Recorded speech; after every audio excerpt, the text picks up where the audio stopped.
Because this is how we were all feeling watching the Daily Wire in March. If you don't recall, March was when the Daily Wire started to implode. Bankruptcy loomed. People got laid off. Credit cards were shutting off. All sorts of leaks were coming out. It was a great time. It was the greatest of times. It was a joy to watch. Conspiracy theories are entering a dangerous... Information is the oxygen of the democracy. There's so much evidence out there that even if less than 1% is true, that would be enough to collapse the current paradigm and change the whole planet. If you don't know about the telepathy tapes are a whole other rabbit hole that happened at the beginning of this year.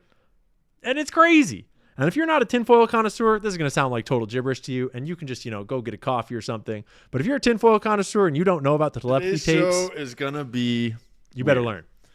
If you have not yet seen the telepathy tapes, spoiler alert, we're about to break it all wide open. Humanity starts to discover crashed alien spacecraft all around the world. Those crafts are controlled by our minds. Simultaneous to that process happening for the last 80 years, autistic kids are being born, and it's turning out that they are telepathic, and they have psychic abilities. They seem to be able to not just read your mind, but it seems that they can do a lot more than that. They can communicate telepathically with each other across vast distances. This shit's crazy. They can also utilize the senses of their parents. It sounds crazy, right? Go watch the episode. I'm telling you, go listen to the telepathy tapes. All I'm saying is go listen to them. Go make up your own mind. Not 100% confident. It's just some really fun tinfoil. Parents and loved ones, of their teachers, of their therapists. They can actually inhabit your senses and see through your eyes. Fuck! What if the Soviets can read our minds? Someone in our government might think, hey, we need more psychic people because there's a war coming. The coming age of AI and brain chips and Neuralink, and it starts with a V, and it's the thing that you put in yourself to keep you safe, that seems to be linked to an incredible rise in the number of... Yeah. It's cool, too. This is where I start to see this whole progression in my YouTube game. Hey, Gigi. Gigi, come on up. Come on. I don't know what she's freaking out at. Come lay down. Good guard dog. Go lay down. Maybe someone walked their dog past the front door. Down. There you go. Much better, girl. All right, so now we're all loaded up and ready to rock in March here. Here, let me pull this down. The feds found me. Yeah, don't worry. We're fine. We're doing okay here. The feds ain't here. We're gonna be all right, guys. March was a big month. I'm very proud of March. If you don't recall, I'm not going to be able to talk about March without tooting my own horn a little bit. Because March was a big month. But first, I got to shrink this back down. Okay. No. You just calm down. I don't know what she's all worked up about.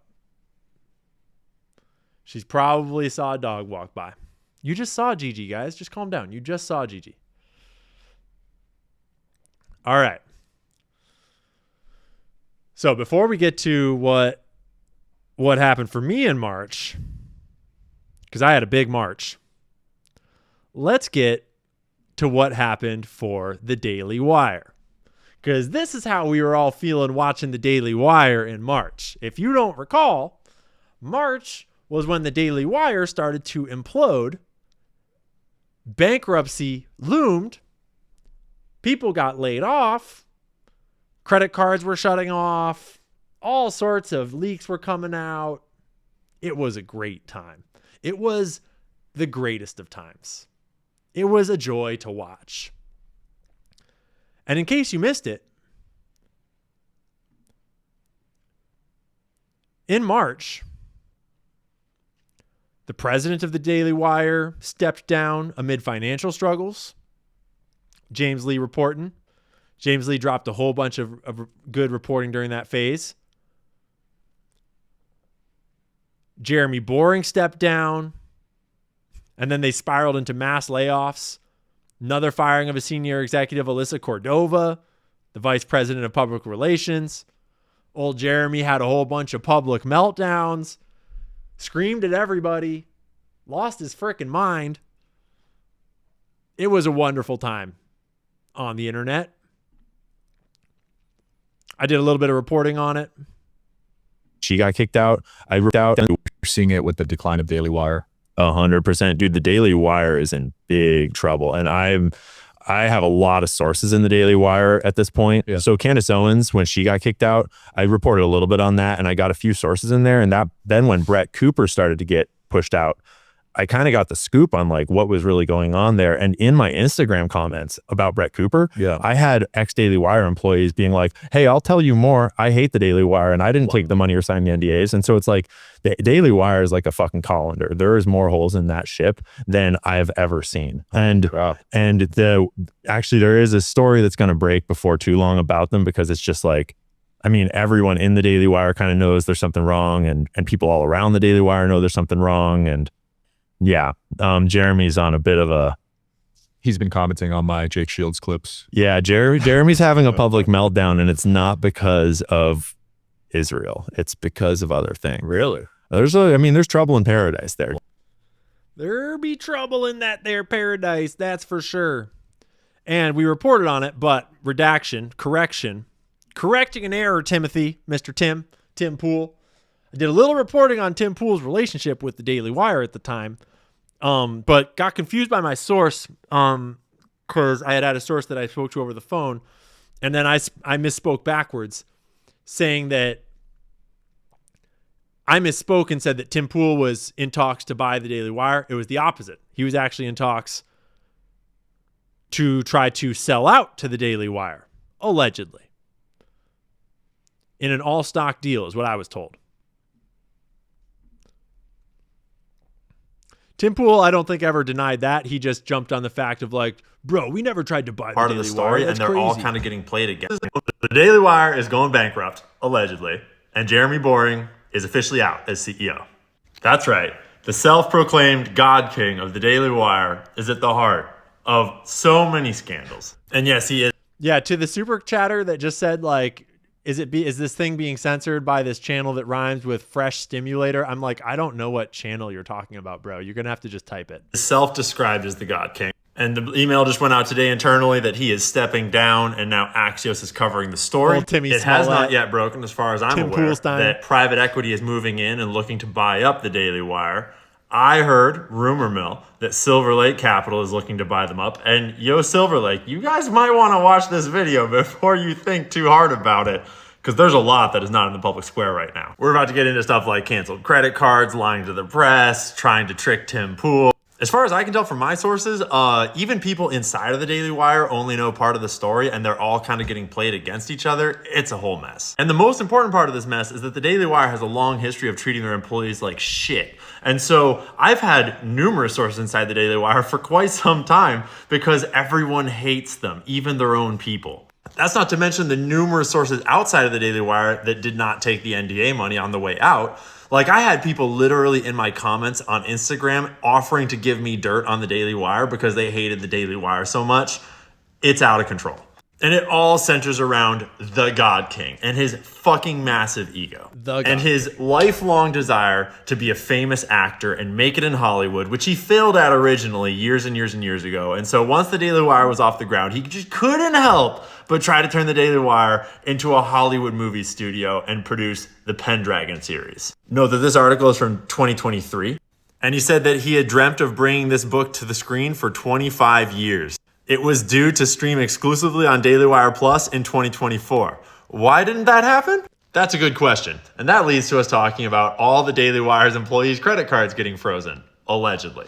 Just to first set the stage, though, producing a Hollywood movie is like a huge multi-million dollar undertaking. It is not the same as filming Ben Shapiro talking really fast at liberals. So I've actually been collecting information on this story for quite some time here. And now that it has officially broken in the news, I think my sources are a little safer to talk about this. Because they're portraying it as though Jeremy Boring is willingly stepping back to work on creative projects like the Pendragon cycle, and that he'll remain with the company in an advisory role. My sources are telling me that the Pendragon cycle is being moved off-site and out of the Daily Wire's physical purview because they're not letting Jeremy Boring back in the building right now, apparently. Jeremy Boring was 100% allegedly forced out, not a willing leave. And that's because this financial problem has been going on for years. They had recently had to table all projects and do a hiring freeze because there was no money in the bank, allegedly. All the way back in 2023, allegedly. Jeremy and Ben Shapiro apparently had to put money into the Daily Wire, their own personal money, to rescue it. That money has not been reimbursed and it is all gone. The Pendragon cycle is over budget by like $50 million or something, allegedly. And at the end of 2024, this problem got so bad that Jeremy Boring apparently started lying to the press to try to drum up interest for a sale. This is when conveniently it leaked that Fox News was considering buying the Daily Wire. That was never in the works. That was just to try to drum up interest so that hopefully someone else would rescue their asses. I've heard that the Murdochs actually personally hate Jeremy Boring, allegedly, just like pretty much everyone else. Like even Ben Shapiro and Jeremy Boring, it sounds like there's a huge rift between them from what I'm hearing. There's even rumors that I can't confirm quite yet that Ben Shapiro hired his own PR person like months ago. Brett Cooper was basically like their last profitable endeavor right now. I assume they make a little bit off Matt Walsh, but I'm not quite sure and I can't confirm. Their election coverage during the 2024 election absolutely bombed. Sounds like just like most Daily Wire products. This video was pretty fun to make. It was just a giant shit on Daily Wire festival, and it was a ton of fun. I thoroughly enjoyed it, and I wish I could do it 100 times over. Just like how Stacy just continually gifts subs 100 times over. Stacy, I don't know what to do with you. You're a legend. They dropped a shitload of money into production and did not nearly recoup the costs. So then you remember when Tim Pool was like kind of like rearranging his business and all sorts of weird stuff was happening there? He was like firing a bunch of people, reorganizing. I don't even know if Tim knows this yet directly, but it sounds like the Daily Wire was trying to manipulate him into buying the Daily Wire. Reverse that. They were trying to buy Tim Pool, is what it sounded. That's what the sources were saying at the time. I haven't heard anything contrary to that. I've never seen that refuted. Never had refutation of that in the public square. And I never got anyone telling me to stop reporting on this. Never had anyone send me any legal threats over this story. So I kind of assumed that it was all on point, more or less. And trying to present it as super profitable. The rumors I'm hearing is that Jeremy Boring thought Tim Pool would be dumb enough to fall for it, and he was the exact kind of guy they could sell to. I heard that that was the quote. They allegedly offered him an all-stock deal, which would be worth fucking shit because their stock is fucking worthless because they're bankrupt, allegedly.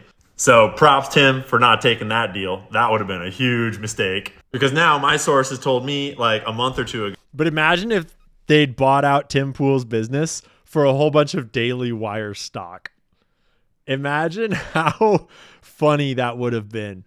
That the Daily Wire froze all the credit cards of all the Daily Wire producers. And they were like pretending it was a new accounting system trying to cover up what was going on, allegedly. But it sounds like apparently that Jeremy Boring's entire net worth is a smokescreen and that he's trying to renegotiate contracts with people like the Petersons to try to leech as much money out as he can to just keep the books looking balanced. It sounds like Jordan Peterson, Michaela Peterson, their whole team has been really weirded out by this and is not stoked. I haven't talked to them directly, but it doesn't sound like they like him at all. So anyways, rumor is that Silver Lake is one of the primary private equity firms coming in looking to buy them up. And Ken, Mike, Egon, Greg, Joe, you might want to do a little more due diligence about the books before you make that purchase. Looks like your last investment, according to Wikipedia, was in 2022. This would not be a good way to come back onto the scene. That is just my opinion based upon what I'm hearing from the inside. Based on the chatter on the, shall we say, wire, it sounds like there's no money in the bank, so to speak, and they're not making profits. There's a difference between revenue and profits, and Jeremy has been doing a lot of finagling over the years to try to make it look really good. And realistically, do we even want the Daily Wire to be saved, like opinion time? Don't we want to see Matt Walsh break out of the Daily Wire and do his own thing? And Matt, don't you think you'll do way better on your own than with the Daily Wire at this point?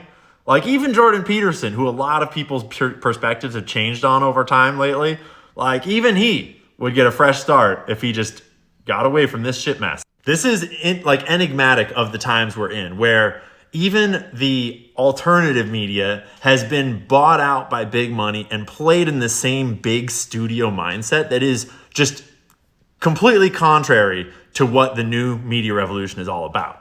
The way Jeremy Boring thought he could just replace Brett Cooper with her producer and act like nothing had ever changed and the same audience would stay there, that is enigmatic of this old way of thinking. That the peasants just want to be entertained and you just put programming on their TV and they're guaranteed to watch it. That is not how it works. People subscribe to stories, they subscribe to people, they subscribe to authenticity, and the Daily Wire is the embodiment of an inauthentic, bad storyline that treats all of its people horribly. And I normally try to avoid breaking stories, but it is literally a colander over there. And there are so many leaks pouring information out of the Daily Wire that I cannot keep this shit out of my inbox if I try. And speaking of inboxes, rumor has it that when the Daily Wire took Brett Cooper's TikTok account, a month or so ago, the rumor is that they were trying to read her DMs because they thought that she had leaked the Brett Cooper story to me directly, despite I had never talked to Brett Cooper at all in my life at that point. That shit made me giggle because that shows just how disconnected Jeremy and his people are from reality. Like, bro, if you treat everyone in your company like absolute trash, they're not going to respect you and they're not going to protect you. And when you wrong them over and over and over again, it's inevitably going to wind up on the internet. So let this be a lesson to all of us. The internet is a force that ultimately skews towards authenticity, towards honesty, and towards open discussion. And if your business is modeled on this old way of controlling information, of big money payments, of treating people like property, and of just shitting all over your audience, allegedly, you're not going to last. So anyways, tell me in the comments who you're most excited about seeing no longer at the Daily Wire going off on their own.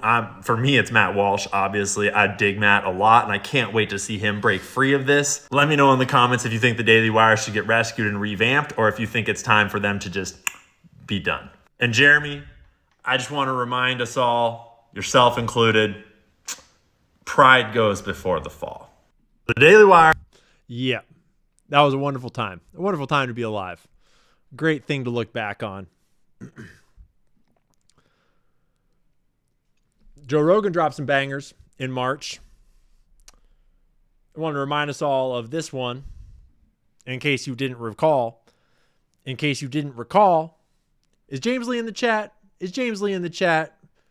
James, if you're out there, you're a legend, man. Everybody should be subscribing to James Lee. I see the chat talking about James Lee on YouTube. James Lee's a total star, total stud. Dude's great at his job. They took away his TikTok, but James Lee just doubles down because he don't mess around. Children now.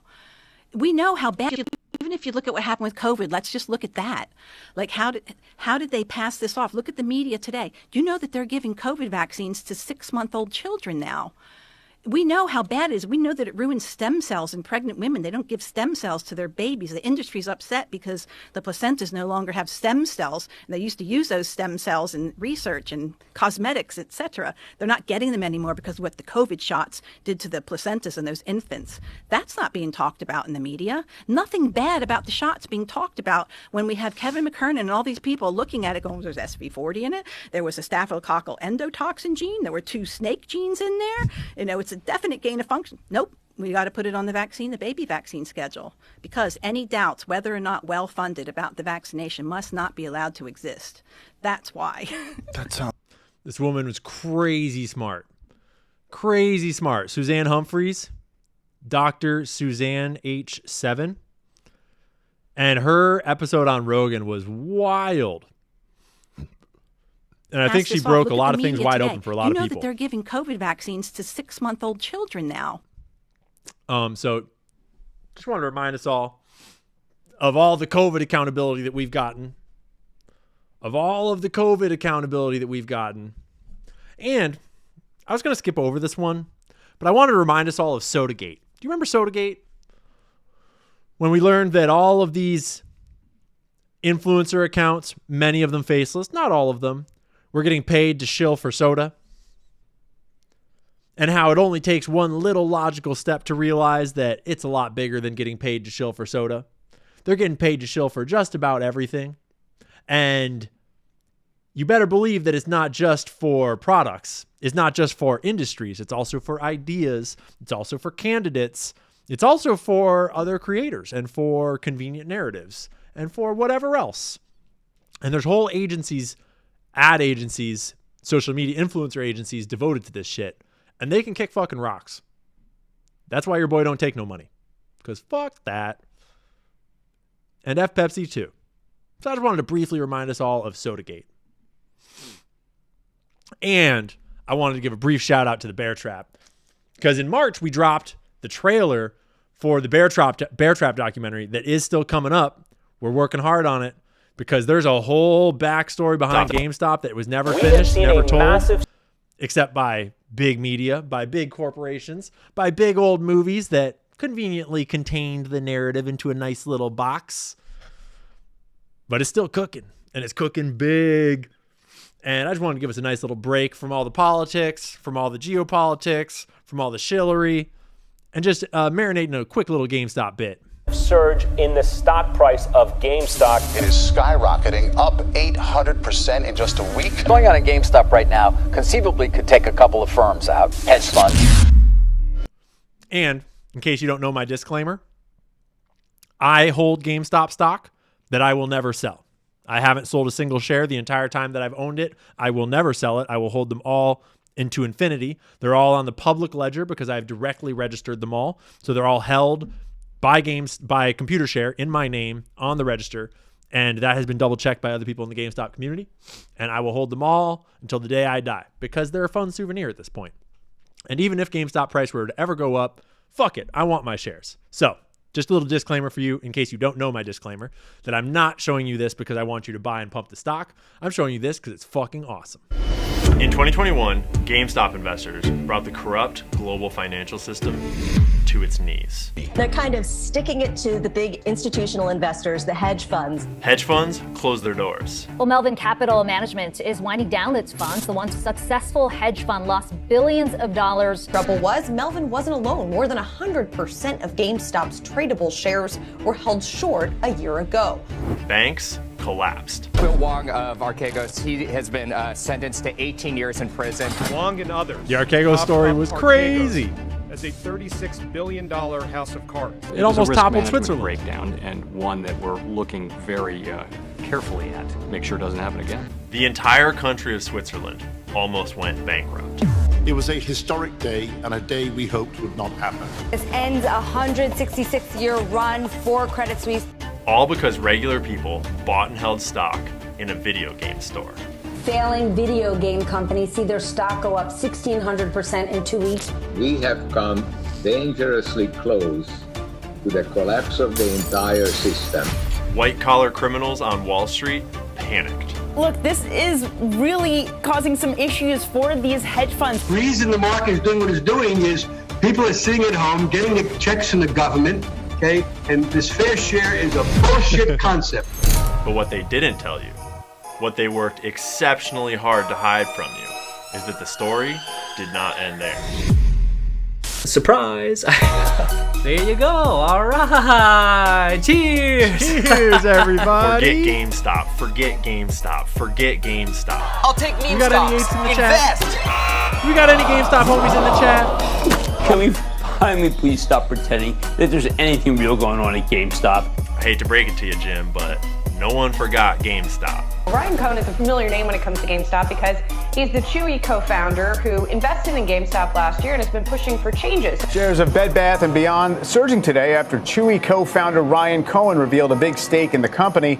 Then things started to get really weird. Ryan Cohen of RC Ventures now has a stake of 0% in Bed Bath & Beyond, indicating that he did in fact sell.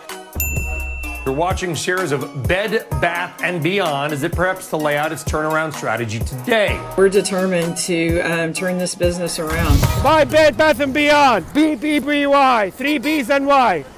The chains Bed Bath & Beyond and Bye Bye Baby have just announced they filed today for Chapter 11 bankruptcy. Bankruptcy. Bankruptcy. Bankruptcy. Scott gets it. New York City Scott. medical examiners investigating the death of a Bed Bath & Beyond executive. And Bed Bath & Beyond stock taking another hit just days after one of its top executives killed himself. This is the real story of GameStop. This is the bear trap. Boom. So spicy. So good. We ain't forgotten, Ken. We did not forget. We're still here, and we're still holding. Financial corruption is at the root of all of it. And financial corruption, the GameStop story, is what got me into what I do. Learning that it's just a big game. It's all two wings of the same bird to distract you while they loot the whole country, rob you of your wallet, rob you of your tax dollars, rob you of your Social Security. Don't give anything back. And they get rich and fat. So that's a big F you. I will hold my shares. Thank you very much, because I like them and you can't have them. Speaking of F them all, Diddy. Whatever happened to Diddy? Whatever happened to Diddy? Because in March, we were getting word that they were adding more names to the RICO lawsuit, or the RICO charges, rather. They're adding more names to the case, not less. It was looking spicier, not less. And then something happened. Something happened. And it all just poofed away. No more things to see here. Everybody just look away. Speaking of looking away, Ben Shapiro has an important message for you. Popular on the right. Sort of conspiracy theorizing that's become incredibly popular on the right these days. It was popular on the left, and now it's become increasingly popular on the right. The kind of, let's just ask questions. We'll ask who really killed JFK? Wink, wink, nod, nod. And then you're like, well, do you have any evidence of the thing that you are presupposing? Well, no, I'm not making any accusations. I just know I don't believe the story that I'm being told. I know not to trust the authorities. Like, well, that's fine, but do you have like any evidence? Like evidence, not just supposition. I said, well, you're part of it, aren't you? You're part of it. The reason that you're so defensive about all this is, I don't care who killed JFK. I mean, I do, because it's really interesting, but I noticed that the calendar says 2025 and he was killed in 1963. And so my opinion about who killed JFK has about as much relevance as who killed William McKinley, or James Garfield, which is to say not an enormous amount. Oh. Sort of conspiracy theorizing that's become So does it have as much relevance as when God promised Israel to the Jews thousands of years ago? Ben? Oh, how Ben's clips age so beautifully. Oh, how Ben's clips just age so beautifully. Maybe later this week, we should do a live stream where we just go through all of Ben's content and we just ask Webb about all the wonderful things that Ben Shapiro has said over his long, storied history. That'd be fun. But for now, we're going to detour into March, where I went on Joe Rogan. And I have to toot my horn a little bit for this section because I'm very proud of it. I'm very proud of how it went. And it caused a lot of waves. And it was part of this segmented wave that kicked off a huge piece of conversation about Israel and all of it. And that day, it wasn't just me going on Joe Rogan. It was also, what was it? It was Theo Vaughn had Candace on, and Bradley Martin had Myron on, or who else was it? There was 3 of them in one day. It was wild. Right? It was wild. And all of a sudden, everyone was talking about it. And we got right down to it by the end of the episode. And I knew that I'm not allowed to talk about Israel for some reason, and I didn't really know why. And I'm not saying that all Jews are in on something. Like, they were all not the fucking stoked. Anti-Jew people are like, just say the Jews. And it's like, no, dude, like there's way more going on here. Israel's government is every bit as vulnerable to the deep state effect as the American government. Jeffrey Epstein was just an employee of these organized crime rings that work on behalf of like the CIA and Israeli Mossad and British intelligence. And I'm not saying it was all of it. Certainly they had help from the CIA, and certainly they had help from these other organized crime and intelligence operations. This is a quick cut that I put out afterwards to show X that was freaking out. It's like, hey, everyone calling me anti-Semitic. Here's what I actually said. You want to be free of that kind of shit because the Jewish people don't believe in that. That's not what Jews are. Jews are regular people, just like it's the deep state else. Of the intelligence agencies in Israel. There's evil people at the top of all these governments, and so it just puts us all in this impossible situation. And it's an impossible conversation. It's a maturing process, and I think we need to do it very delicately and very carefully and thoughtfully because Jewish people are people and they're not evil. And we could start to heal this thing and talk about it. And if that's the end of the ride, and I get canceled for this shit, so be it. So cancel me, bitches. Perfect. Come at me. Bye, everybody. Yeah. And they tried. Oh, did they try? When they had that guy come in and I already. But we didn't just talk about Epstein. We also talked about Pizzagate. Fire up that shot. Yeah.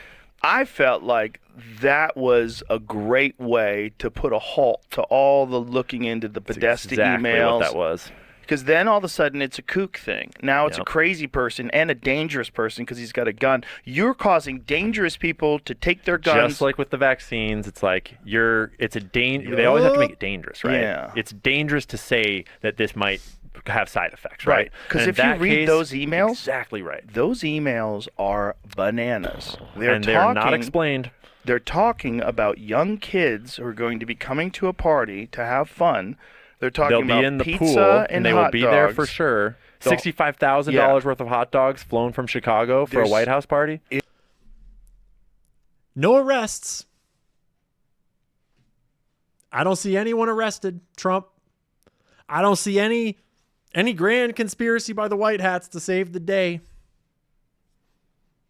John Podesta's not in jail. Hillary Clinton's not in jail. Even Bill Clinton, not in jail. The whole thing is like very weird. Did you ever see the archived Instagram post from James Alefantis' Instagram? No. Because that's a dark place. So there's so many layers to Pizzagate that they tried to cover up intentionally for very good reason. Well, how about the logos? Well, the thing is, I avoid, in the way I've talked about it, I've avoided all the symbols and logos and even some of the pizza stuff because I think there's so much more ripe, clear evidence that is way more powerful. And James Alefantis' Instagram account is a great example where... Can you find it online? You cannot find it on Instagram anymore. It's only been archived onto other sites, which is kind of sketchy because it's like, how do I know you're not adding photos and stuff? So Alefantis is what race? Hey, I don't know, bro. I don't know. You kind of have to dig and cross-reference over and over and over to make sure that you're getting sort of like the consensus because everyone watched as it happened. Right. So people like Liz Crokin, people like Alex Jones, like they saw these things come out. And you can find plenty of different archives of all of James Alefantis' Instagram posts. And there are things like photos of children with their arms taped to tables. And the caption is, looks like a fun time. And then people that... Nicole knows how it is. You got to put Podesta emails into Webb. Yeah, we do. Have always been commenting on his posts, like the people that are interacting with his posts all the time have even weirder Instagrams where it's like kill room and there's a coffin that's open and things like that. There's like a photo of like a walk-in freezer and it's like, man, looks like you've been having a fun weekend. Things like that are just super dark and a bunch of babies and a bunch of symbolism, a bunch of children, and it's all photos on their Instagram in plain daylight. And they all got scrubbed, obviously. Jesus and that's not to mention Podesta's art collection and the Marina Abramovich connections. It goes on and on and on and on and on. What's up, dude? And we're talking about the Clintons with the Haiti scandals, with the cocaine in Arkansas. It's like the thing is that we sound crazy. I sound crazy to someone that doesn't do their own research because you just there's so many layers of like crazy. People mentioning Cabot Phillips's tattoo. Pretty interesting tattoo you got there, Cabot. Crazy shit that's happened with some of these people. Yeah. That if you don't know the history of a person like Bill Clinton and Hillary Clinton, it's really easy to think, oh, that's just so insane that you would think that they would be involved in it. And first of all, they frame it in the articles about Pizzagate. They say Hillary Clinton was the mastermind of a global pedophile sex trafficking ring, all headquartered in this pizza shop, which is not what anyone ever claimed. Right. So as soon as you can discredit that, you discredit the whole thing. Classic frame job, which Nancy Pelosi explains very well, where you make a false claim and you say that's what they're saying, and then you discredit the false claim. Yup. Yeah, it was a party. And we got into all kinds of taboo topics. And we got all kinds of pushback. It was so obvious. They attacked the person, not the argument. They address people you've associated with, not the evidence you cited. They discredit what you did not say instead of engaging with what you did say. It's over. The red pill has gone mainstream. We are waking up. Or organized crime groups. It's not like it's literally a cabal of shadowy dudes around one table. It is just an alignment of many different interests, different families, different corporations, different bankers, or organized crime groups, all sort of playing games for power. And these guys have that much power, and those guys have that much power, and interests tend to align. Like the general vibe in the corporations will probably align with the vibe of the bankers, and their vibe will probably align a fair bit with some of this organized crime stuff. And we'll fund this terrorist organization, Mujahideen, until it's not convenient anymore. And then we'll actually use them as a patsy to go to war because there's terrorists over there, God damn it. It's not. There do be terrorists over there. Ain't that the truth? Ain't that the truth? And then we get this massive Ian Carroll's funded by Qatar push. Still waiting on your proof. Where's your evidence that we're all funded by Qatar? Where's the evidence that we're all funded by Qatar? We're still waiting. Max, still waiting for the receipts on that Qatari funding, y'all. We're waiting on the receipts about Qatari funding. The Israeli propaganda has gotten more and more obvious, and I know we all know it. And one of my favorite things that happened all year was this video that I don't know if Nadia Fox was the account that first made it. My computer's freaking out. I got too many tabs open. But this is like one of my favorite things ever. And perfectly summarizes where we were at in March.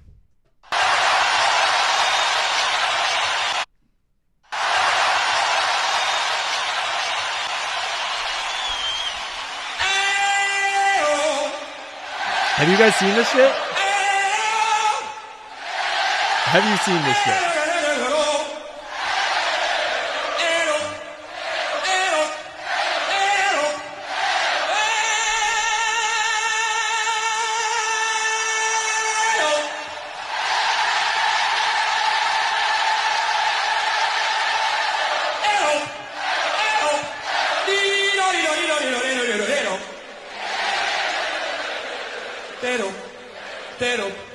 All right. Actually measured my. All right. Yeah, whoever made the captions for that, they nailed it pretty fucking good. They summed it up pretty damn right. Not a bad job. I have that shit saved to my phone.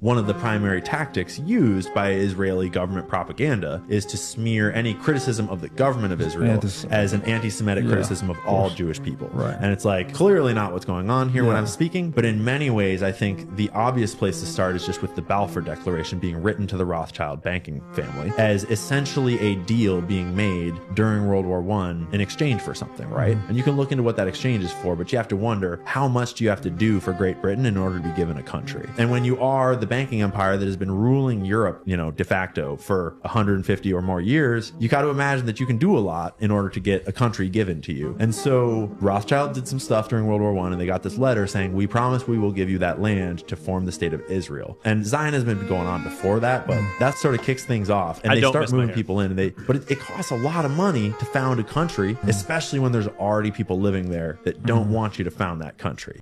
There's a lot of work. There's a lot of work. Shout out to Robert Breedlove with What Is Money podcast. That was a fun interview.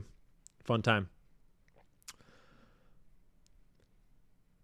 And last little reminder about the Epstein files.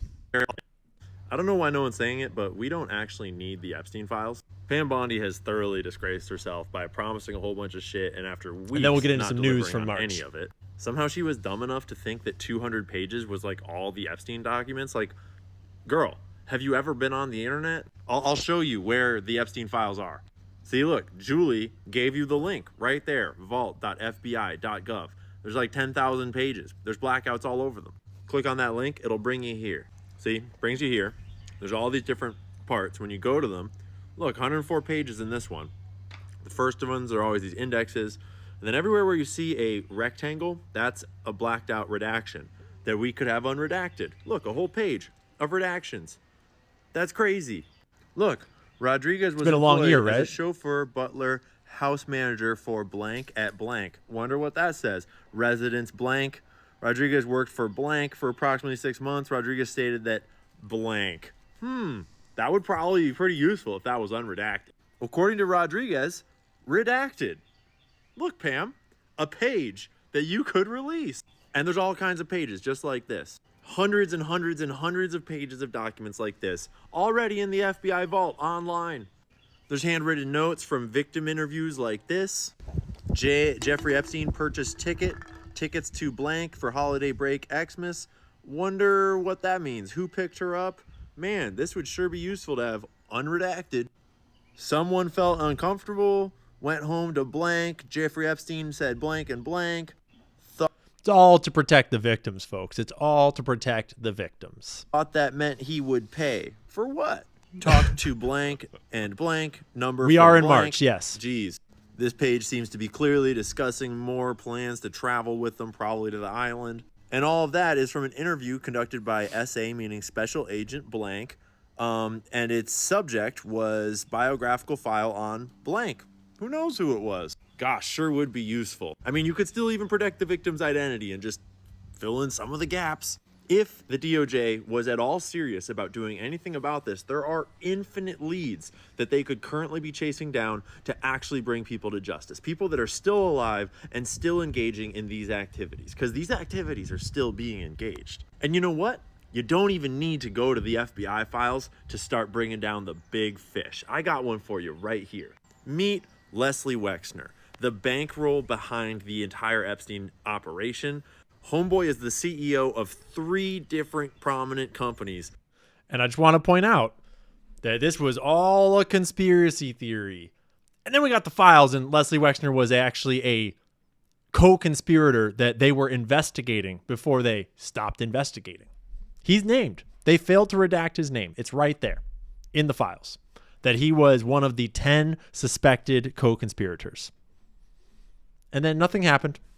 That have been operating sex trafficking rings that have now. But we've been talking about him all along. But just so we're clear, he is still scot-free, living in Ohio, doing old mob boss shit on his 336-acre super mega mansion. It's worth $47 million. He's doing great. That's $47 million of human trafficking money. And in case you've never read One Nation Under Blackmail, let me give you a little bit of details about Leslie Wexner from this book by Whitney Webb. Seriously, Pam Bondi could just read this book and she could bring down like 10 human traffickers tomorrow. In 1990, as previously mentioned, Epstein had become head of the Wexner Investment Company and Wexner's top money manager, ousting his predecessor, Harold Levin. A year later, in July 1991, Wexner had handed near complete control of his affairs over to Epstein. He actually kicked his own mom out of the company, too, in order to let Jeffrey Epstein take over. That's how much he liked Jeffrey Epstein. And a far-reaching power of attorney document. This is big. The document, among other powers, gave Epstein the ability to ask, demand, sue for, recover, collect, and receive all sums of money on Wexner's behalf, as well as take over, buy, sell, or transfer property, tangible or intangible. That's insane. That means that Jeffrey Epstein could buy and sell Leslie Wexner's companies at will. He could manage all of his money and assets at will. And this power of attorney is significant because it means that Epstein could engage in these activities without Wexner's knowledge following the signing of this document. Thus, after this point and up until the 2000s, it is hard to know what decisions of Wexner's may have been made solely by Epstein. And that's the strategy piece, is Wexner uses this as a shield to say that he had nothing to do with it. He got fooled by plausible deniability. It's baked into the cake. Epstein. And Mad Aussie, yes, it is. That Leslie Wexner's other giant fashion brand, Abercrombie & Fitch, was also running a sex trafficking ring targeting boys. This just broke this year when the CEO got arrested and charged. Just couldn't help this tidbit. Under the leadership of CEO Mike Jeffries, Abercrombie & Fitch underwent a meteoric rise, focusing on teen fashion and specifically the good-looking, cool kids, as in all the little boys that Mike liked to fuck. So in 1988, Leslie Wexner's company, The Limited, bought... We got a lot more unhinged in 2025. We stopped censoring ourselves. We stopped dancing around the issues. We just started saying it. It is what it is. Abercrombie & Fitch, which is also Hollister. And then he immediately put in Mike Jeffries as CEO. Mike Jeffries was Leslie's guy. I'm sure that is just a coincidence. Oh yeah, and then the company launched a children's product line, Abercrombie Kids. Hooray! And now when you search for this information, it's come out that Mike Jeffries is going to take, dementia as his excuse. He's had dementia all this. And it worked. He got off scot-free. Dementia. Can't try him. Sorry. Insanity. Time that he was raping boys. We should probably just let him off. That actually happened this year. I'm sure Leslie Wexner had dementia for the 30 plus years that he was bankrolling all of these gigantic human trafficking, sex scandal, blackmail rings. Not to mention when he founded the Wexner Heritage Foundation, the Wexner Foundation, all these foundations that are specifically about empowering Israel and advocating for Israel's international interests. Oh, what's up, Gigi? That's not to mention when he founded the Mega Group, which by all indications was a group, a conglomerate of very powerful, specifically Jewish billionaires that was devoted to somewhat below board operations to promote Israel. Espionage. Back to a few more gems from Whitney Webb. Former Israeli intelligence official Ari Ben-Menashe, so he's an ex-Mossad spy, alleged that Epstein's sexual blackmail operation was created at Israel's behest specifically to blackmail President Bill Clinton. Ben-Menashe specifically said the following.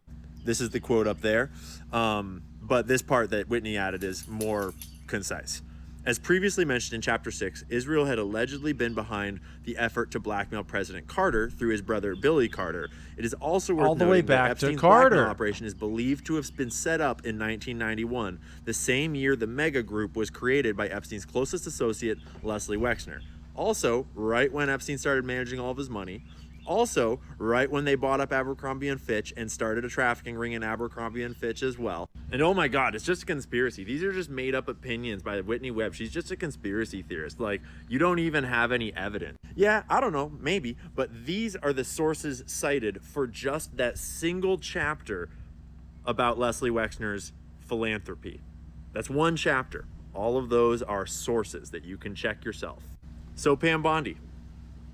It's really cute that you're doing all these media appearances and pretending to care and pretending to be transparent with the American public, but we see through it. And if you were really here to bring criminals to justice, to stop human trafficking, to save the kids that are being trafficked by the tens, hundreds of thousands to this day in America, you have endless places to start. And you could start by just going off of any of the publicly available information about all of Jeffrey Epstein's many co-conspirators and just going and poking around, maybe do an interview, maybe ask a few questions. But something tells me that if the Epstein files implicate Israel, which they do, we're probably not gonna get them from Pam. And all along, all the Israel shills were saying, this is a conspiracy theory. You're crazy. You don't have any evidence. Cue the actual documents clearly filling in the gaps. Cue the Ehud Barak emails clearly filling in the gaps. And turns out that Pam Bondi didn't even need to do an investigation. She already had 10 co-conspirators in the exact files that she already had that we now have. And Leslie Wexner was in them, labeled as a suspected co-conspirator. She didn't even need to read Whitney Webb's book to know. She could have just read her own damn files. But alas, that ain't what Pam Bondi's here for. So, what else happened in the news in March? Well, the Gaza ceasefire fell apart. Didn't last very long because Israel started airstriking Palestinians in Gaza, killing hundreds of them. Surprise.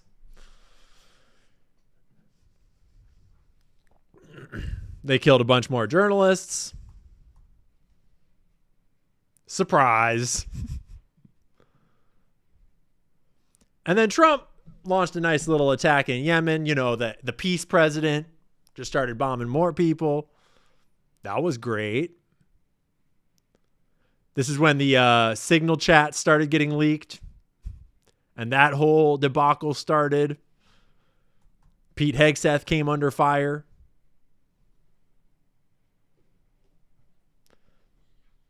You know, all the MAGA people were like, yeah, this is great. This is great. Meg is 5 beers in right now, chilling. We love you, Meg. It is Friday, y'all. It is Friday. You do you, Meg. We got you. I got a whole stream for you. We're going to try to get Meg into her second 12-pack by the end of this. The whole Signal chat debacle happened. Leaking all the war plans. Everyone that was in on it.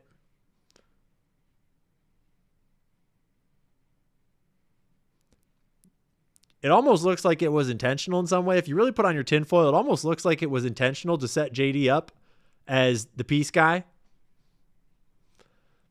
I'm a little suspicious of them to this day.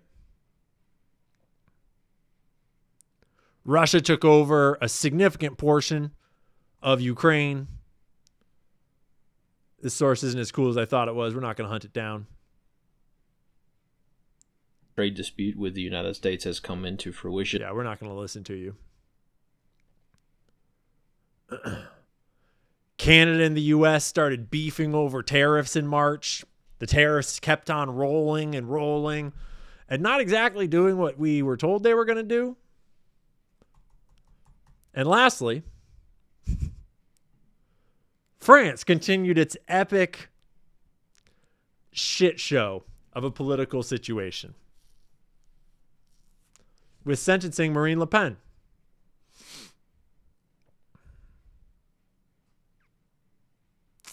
But we're not going to get any further into France than Brigitte Macron's junk tonight, because we're behind and we ain't got time for that mess. And it's about time that we take a quick snack break. I'm going to get some sushi. And in the meantime, where is it? Where, oh, where? There it is. I was rolling into April. I went on Candace Owens' podcast. And that is what set off me hosting her show while she was on maternity leave, which set off a whole bunch more shit. And so we're going to cue this one up real quick while I go down and grab some sushi,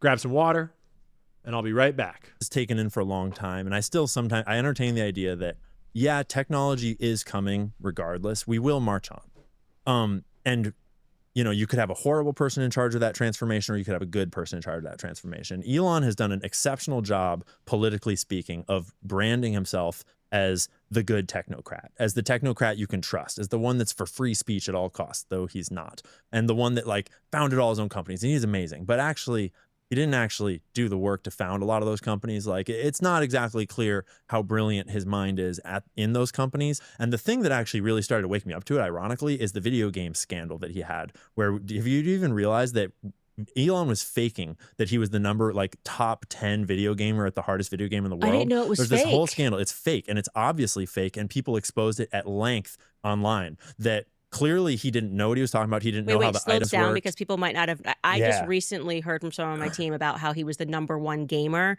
So slow this down. Exceptionally hard video game. The kind of video game that, and I'm not super familiar with this video game, but I used to play a lot of video games. And it's the kind of video game that people will play thousands of hours just to be able to beat the third boss out of 30 or something. I'm making numbers up, but it's like an insanely hard video game. And so it's highly prestigious.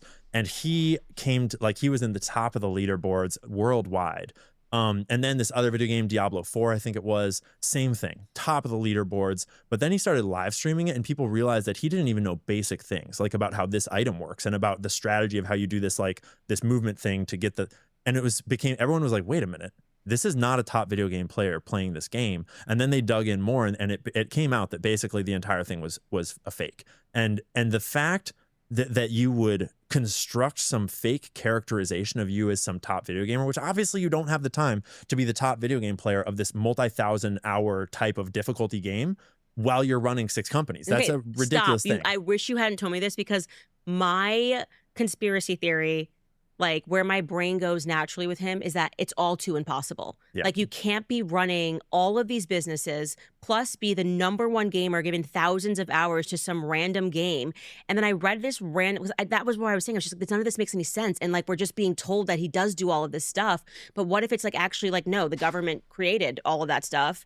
And then they just handed it to Elon Musk to be the face of it so that people would be just adoring him and allow him to do whatever it was and allow him to get in there as if he's just like a player working for somebody else. And I didn't want to lean into that, but I genuinely just go, there's not enough hours in the day for all the things that we're supposed to believe Elon Musk is doing. He was able to just leave all of these 3 big companies. Baby mama drama all over the place. All over the place. And then also, I just find him to be quite volatile in terms of his treatment of people. Like even the Ashley St. Clair thing. 100%. And I'm going, to lead successful businesses, you can't be like that. You have to be able to get along, take a little bit of criticism, right? I mean, and I think Steve Bannon hit the nail on the head when he said you can't take any criticism. And as soon as someone upsets him, he's like locking out your accounts over H-1B visas. It's like, dude, well, can't we just have like a debate about H-1B visas? I thought this was the free speech platform. Yes, and suddenly he got very weird about it. And so now what you're saying is that was faked. Like that's the a video fact. game one was faked. Yeah. Yeah, facts. It was a banger podcast. And around this time was also when all the reporting of Elon Musk doing a bunch of drugs was coming out. And spoiler alert, if you didn't know, they're all doing a bunch of drugs. They're all doing the nose candy. They're all getting high. They're all having a good time. They're rich. Who are you to tell the rich not to have a good time? Obviously. We left off with March, with me going on Joe Rogan. And all of the Israel screeching that came thereafter. Dave Smith followed me closely after on Joe Rogan and absolutely obliterated it, did a great job debating Douglas Murray. Shit just started to heat up hard in March about Israel and about Jeffrey Epstein, and the whole conversation just started rolling down the hill really fast. And then we all got these absolute bangers from our boy Douglas Murray. At least through the courtesy of visiting it. Have you been to the crossing points? I really resent that form of argumentation. When were you last there at all? Sure. I really resent it. You should at least do the courtesy of visiting it. This is not an attractive invitation. I think it's a good idea to see stuff, particularly if you spend a career talking about something. I have the right to talk about whatever the hell I want. And no one's going to stop me or try to intimidate me. And I think that if I said to somebody else the other way around, it would be equally reprehensible. I have a journalistic rule of trying never to talk about a country even in passing unless I've at least been there. If I said, shut up, you have no right to criticize anything that Douglas Murray says because... Hang on, you're talking about crossing points. And not only have you never been to a crossing point in either Egypt or in Israel, but you've never even been to the region. Okay. It's not an exact comparison, but You've seriously, never even been is that a reasonable form of argument? No. In that case, nobody can talk about anything. I got to rewatch this thing.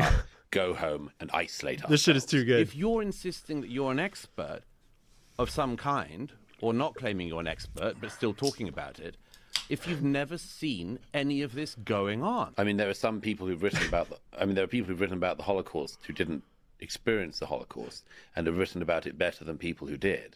But that is a different matter. Or did they? From spending an awfully long amount of time talking about an issue in a region you haven't even had the courtesy to visit, whilst developing all of these views about it. This idea that the lived experience has to triumph over everything else is not always correct. You should at least know what it is, what the territory is, what the have situation you ever is in the been region. There's an irony to this, but let's skate over the irony. What an epic edit, right? Am I right? Like, man, that gets me excited for Webb. That gets me excited to load the shills into Webb. Have you ever been there? Yeah, but if you're going to interview historians of the conflict or historians in general, why would you get somebody like Ian Carroll?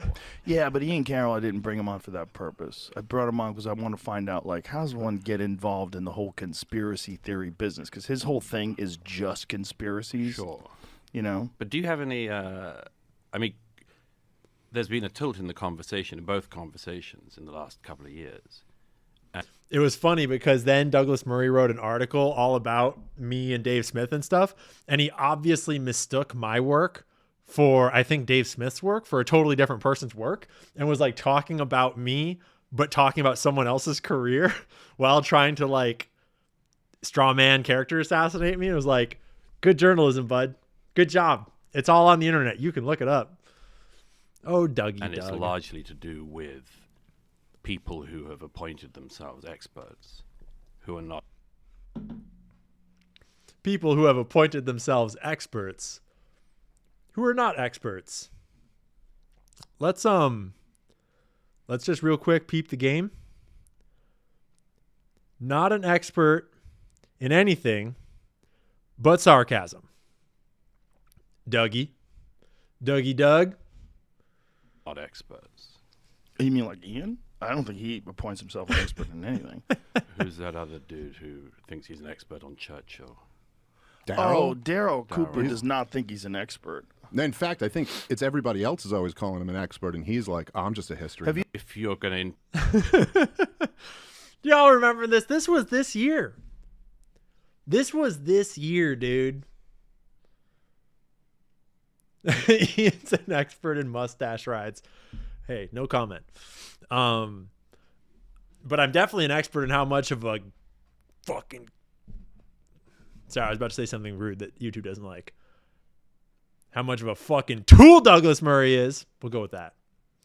Yeah, I'm an expert in Douglas Murray sucking the D. But no, not really an expert in anything. I'm just a dude with a laptop and a computer and a whole bunch of energy drinks and a lot of fucking questions, actually.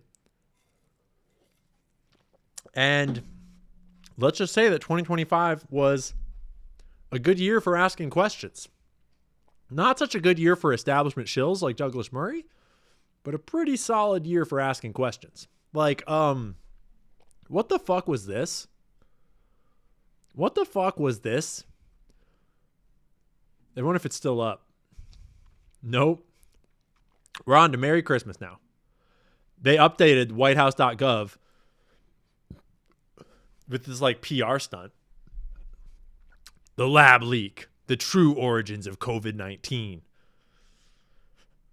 And like, it went kind of hard. Like it kind of went into it. It talked about the lab leak. It talked about the people behind it. It named some names. It made it look like they were going to go after Fauci. They didn't. At least not yet. And it just kind of fits the same pattern of the entire year. The same pattern of Trump's entire presidency so far, which has been a whole bunch of blah, blah, blah, blah, blah, blah, blah, blah, blah. We're all waiting for the arrests. We're all waiting for the Nuremberg trials. But instead, you get the new ballroom. Instead, you get to fund Israel's wars. Instead, you get the gift of giving Israelis free health care with your tax dollars. That's what you get. Thank you very much.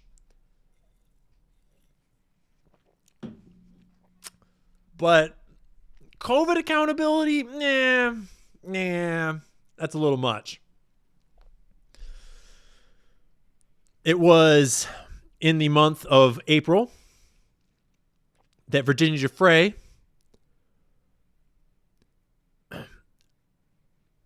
passed away mysteriously. She had been in a really bad truck accident, I think in March, and had barely survived. And that wasn't suspicious at all because she was speaking up, because Epstein documents were starting to come out. And then, after surviving a frickin' truck hitting her, totally by coincidence, she was over it after fighting for years and years and years. She allegedly committed suicide.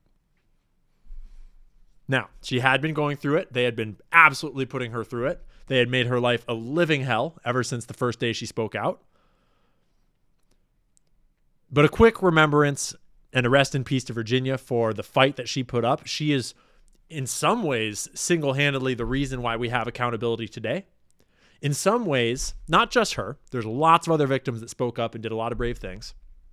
But Virginia, she provided the photographic evidence that pulled Prince Andrew down and exposed him for what he is.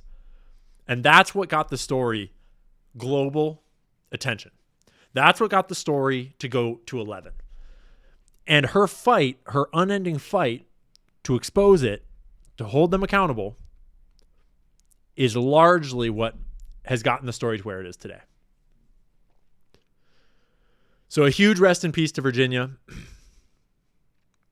And in honor of her memory and all the other victims, named and unnamed, known and unknown, the thousands and thousands of unknown victims of this ring, that's why we still talk about it.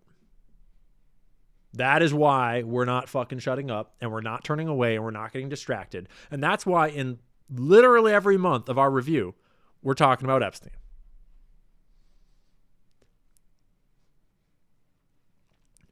Maybe by the year of review in 2026, we can be talking about wood chippers and how well we used them. Obviously to chip wood. Obviously, just to chip wood. That's what I'm referring to. It's like all the lumber that we're going to have. You got to do something with all that lumber. Otherwise, it'll gum up your yard. It'll make it hard to move around. Hard to get anything done with all this lumber hanging around in the government.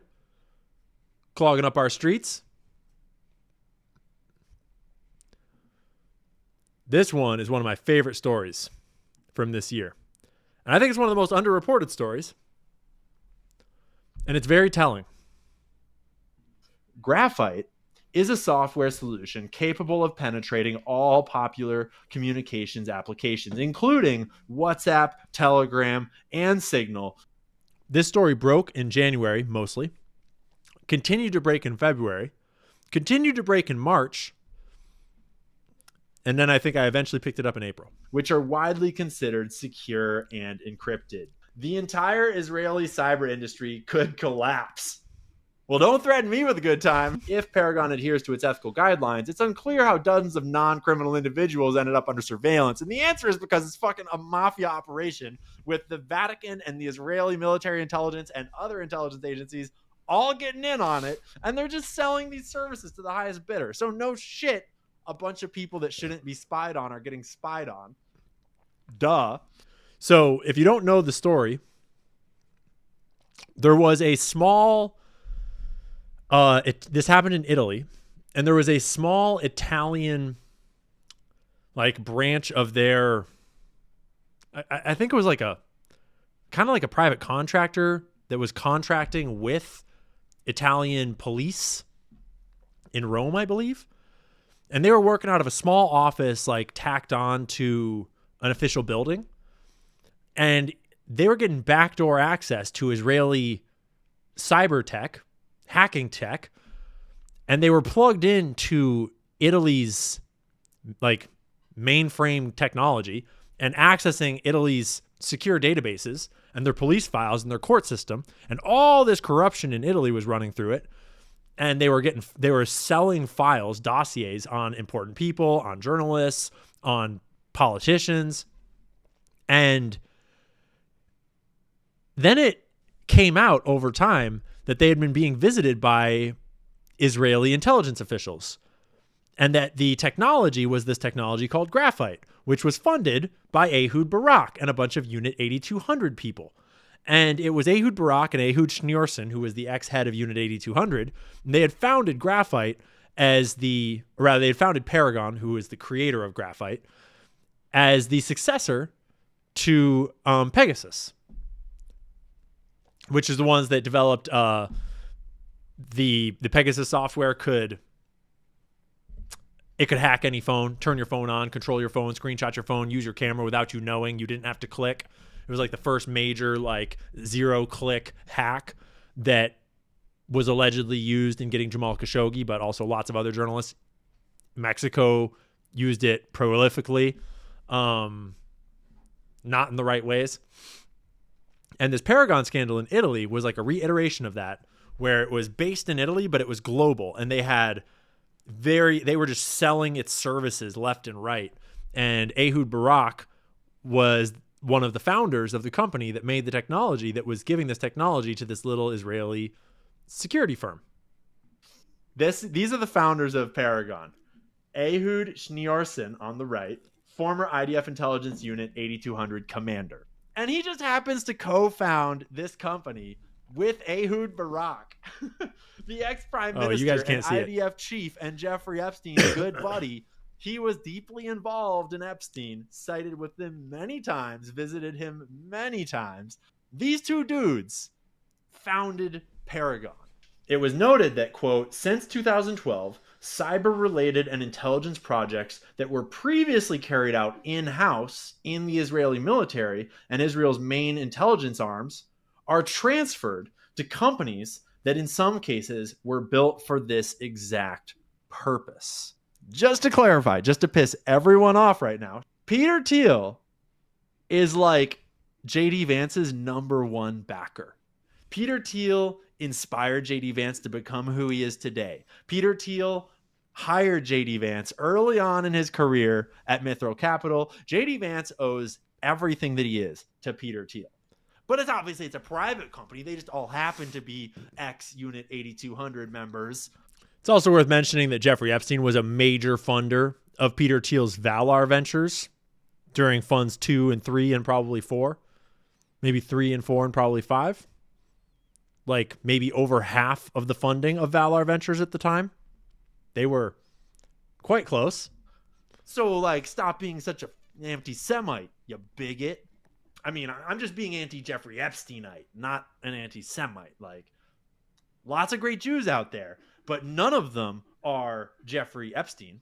So whatever they're doing, I'm not about it, and I don't want it in my school system, and I don't want it in my 911 system. And the reason why I'm talking about your school system and your 911 system is because Reporty, previously known as Carbine 911, which is covered down here by Whitney Webb, was funded by Jeffrey Epstein and Ehud Barak, along with, partnerships like Peter.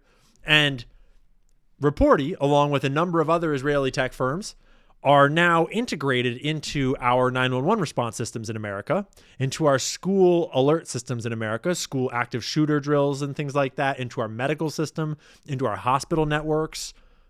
It's all Israeli tech. And I'm sure it's all very secure and no one's spying on it. Not at all. Not one bit. I guarantee it. Everything that he is to Peter Thiel. But it's a private company. They just all happen to be ex-Unit 8200 members. So like, stop being such an anti-Semite. Starts talking about what's really going on in the music industry. Or a journalist that gets some big idea that he's going to expose some crack cocaine smuggling scandal or whatever it is. Or a politician that's getting real idealistic and thinks he's going to fucking change something. It would be great for all the people in power if they had just mechanisms in place by which they could tell those people to shut the fuck up kindly. And you better believe they do. Conspiracy theories. Yep. Information. One nation under blackmail, folks. One world under blackmail. And we're not going to listen to the whole thing. But I just wanted to remind you all of back when Ali Carter was dropping Diddy leaks left and right, telling us what was happening behind the scenes. Of Allison Carter. Y'all remember this? Y'all remember this Ali? Is for Attorney General Bondi. I don't ever know what even happened to Ali Carter. Does anybody in the chat know what happened to Ali Carter? She a scam? I don't know, dude. I don't know. All I know is that the Diddy reporting, she still posts. Not Ali Files, Ali Carter. But she was blowing up the Diddy case for a while there. And nothing ever came of it. Nada. Oh, yeah. This whole RFK Jr. scandal came out. This book was published by Children's Health. So, quote, the most effective way to prevent the spread of measles is the MMR vaccine. On to the text message that I got yesterday. They're perplexed because what RFK said in person is the opposite of what he said in this post. This book was published by Children's Health Defense, and it's called The Measles Book. And then a foreword by Robert F. Kennedy Jr. Why have the benefits of the measles vaccine been exaggerated and the risks understated? Because these vaccines are a cash cow. Quote, measles outbreaks have been fabricated to create fear that in turn forces government officials to do something. Obviously, that is misinformation and, bad science. And anyone that would question the efficacy and the safe and effectiveness of the V things clearly is a misinformation spreader. So just to clarify, our stance on this show is that those V things are extremely safe and effective, and you should listen to everything that the big pharma media tells you about them, which I'm sure there was no crimes because these guys are all above board, and big pharma would never, ever commit a crime for profit. That's why they voted for Bobby. And so now that Bobby is changing his tune, it's looking pretty fishy. And so we naturally have some questions for you, Bobby Kennedy, because we are here to Maha, and we're gonna Maha. And we are under the impression that you're here to Maha too. And this is your legacy. And you wrote the goddamn book on it. The Real Anthony Fauci. And right now, Bobby, you are writing the book, The Real Bobby Kennedy. Conspiracy theories are dangerous. Information is the oxygen of a democracy. Just opening up some news. This is not about right and left. This is about right and wrong.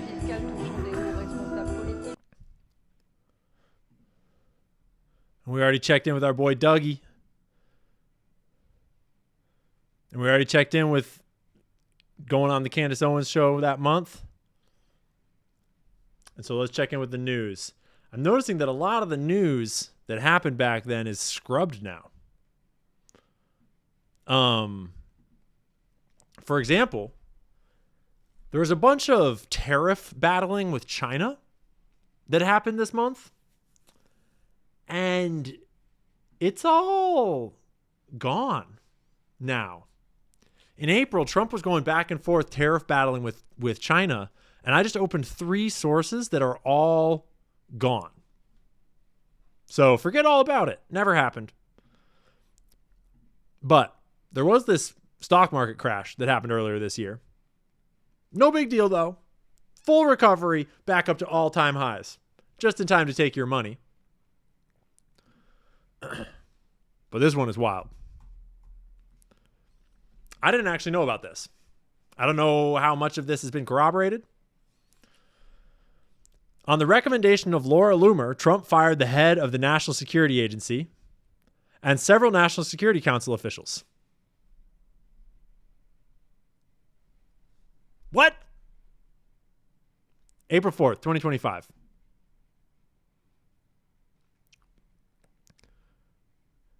Trump reportedly fired General Tim Hoff, head of the NSA, and U.S. Cyber Command Thursday, and sacked at least 5 National Security Council officials a day after far-right conspiracy theorist Laura Loomer had recommended the firings in a closed-door Oval Office meeting, according to Loomer and multiple White House officials.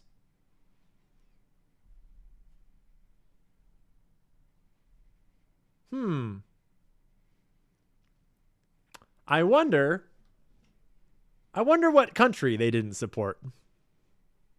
Any guesses? Maybe they were working on behalf of Qatar. Huh, Laura? Isn't that weird? Why is Laura Loomer having closed-door meetings with Donald Trump?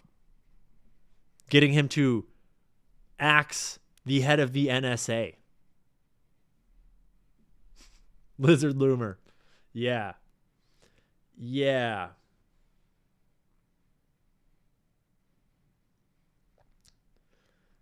Yeah, we got some questions about that whole situation. We got some questions about a lot of these people in the media, a lot of these journalists, right? Almost every month, there was plenty of reporting to pick from about Trump's approval rating falling and falling and falling and falling. And honestly, polls are bullshit. I don't trust polls. I don't think you should trust polls. Polls are just political manipulation. But it felt worth mentioning in the sense that, yeah, Trump has shit his whole thing down the drain. They were talking about it's because of jobs, it's because of Israel, it's because of this, it's because of that. I mean, mostly they weren't talking about Israel. It's the economy. Mostly it's the left-leaning that were talking about it. And they talked about it every single month. But also in 2025, in April, this one I barely even heard about at the time. I think I picked it up afterwards, just briefly. The Pahalgam attack was this terrorist attack in India by a bunch of militants that sort of kicked off this conflict that is, at least the source I have, has been scrubbed. India, Pakistan war, April 2025.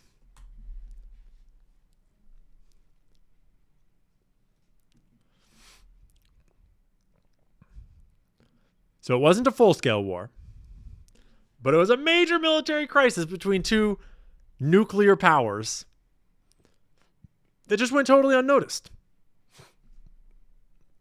Totally unnoticed. Okay, so the full-on conflict began in May after these attacks started in April. India launched missile strikes on Pakistan. They accused Pakistan of supporting cross-border terrorism, which Pakistan denied. It was a whole thing. It later ended in a ceasefire and a peace deal. And I'm not actually sure of the status of that.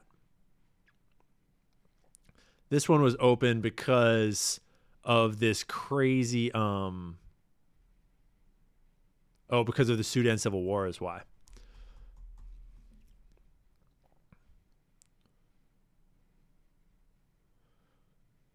Yeah, President Trump said that he mediated the ceasefire between India and Pakistan. It's a whole mess over there. It's a whole mess. They fucking hate each other. All this religious warfare. Nuclear weapons do not help. And all along, this entire year, Sudan has been getting absolutely obliterated by, let's say, a not entirely organic influx of corrupt money systems funding largely gold smuggling out of Sudan, funding the absolute massacre of civilians. Super atrocious. Happened all year long. Famine later gets declared. And it had been going on since before this year even started. And it's super dark. And almost no one in the media ever reported on it. Almost no one even talked about it. I didn't even find out about it for a long time, and I didn't make enough time to talk about it. Super dark. And there's this whole complex web of the United Arab Emirates smuggling gold, Israel funding separatist groups and precious gemstones and metals extraction in the regions. It's all convoluted. And it's super sad, honestly.